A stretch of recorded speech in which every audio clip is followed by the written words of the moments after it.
Coaching సెంటర్లోనే నాతో పాటు డైటో intro డిగ్రీయో చదివి నా క్లాస్మేట్ చాలా మంది క్లాస్మేట్ వాళ్ళు కూడా ఉన్నారు. నేను ఇంకా డబ్బు సంపాదిస్తున్నాను అన్న, నాకు సొసైటీలో ఒక ఐడెంటిటీ ఉంది. నేను ఒక 10 లక్షలు అడిగినా సరే ఎవరైనా నాకు ఇమీడియట్గా ఇవ్వకండి. కానీ నా ఫ్రెండ్స్ సంగతి ఏంటి, వాళ్ళకి ఐడెంటిటీ లేదు, అవమానాలు ఎదుర్కొన్నారు. ఈవెన్ నేను ఇంకా డబ్బు సంపాదించాను అన్న, నా దగ్గర డబ్బు ఉంది కానీ వాళ్ళ దగ్గర డబ్బు లేదు.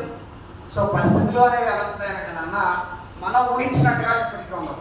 కాలాన్ని మనకి తగినట్టు మనం మార్చుకోవడం. గతంలో జరిగినటువంటి వాటిని మీరు తలుచుకుంటూ ఉంటే మీ జీవితాన్ని మీరే నాశనం చేసుకున్నట్టు. ఇప్పుడు గుర్తుపెట్టుకోండి, గతం ఎప్పుడు కూడా మనకి సంబంధించింది కాదు నాన్న. వర్తమానంలో ప్లాన్ వేసుకోవాలి, వర్తమానంలో కష్టపడాలి. భవిష్యత్తులో ఖచ్చితంగా అయితే కనుక మంచి ఫ్యూచర్ ఉంటుంది నాన్న. ఎస్, నేను లవ్ విషయంలో కూడా ఫెయిల్ అయ్యా. చాలా మంది ఇక్కడ లవ్ ఫెయిల్యూర్స్ కూడా ఉంటారు, నన్ను తలుచుకుంటూ బాధపడుతుంటారు నాన్న. నాకు ఒకటి కాదు 2 లవ్ ఫెయిల్యూర్లు, అవి చాలా దారుణమైన ఫెయిల్యూర్స్ ఉన్నాయి నాన్న. కానీ ఈరోజు ఖచ్చితంగా నాకైతే ఒక నమ్మకం ఉంది, ఒక మంచి అమ్మాయి వస్తుంది మంచి ఫ్యామిలీ నుంచి అని ఒకైతే నమ్మకం ఉంది. ఖచ్చితంగా జరుగుతుంది కూడా డెఫినెట్గా.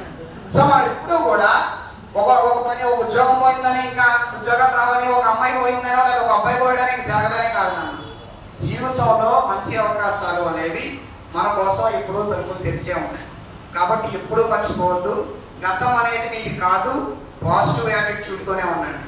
అని ఎప్పుడూ నాన్న ద్వేషించడం అనేది అత్యంత పనికిమాలిన విషయం. సినిమాల్లో మాత్రమే పగలో 10 కలర్లు బాగుంటాయి నాన్న.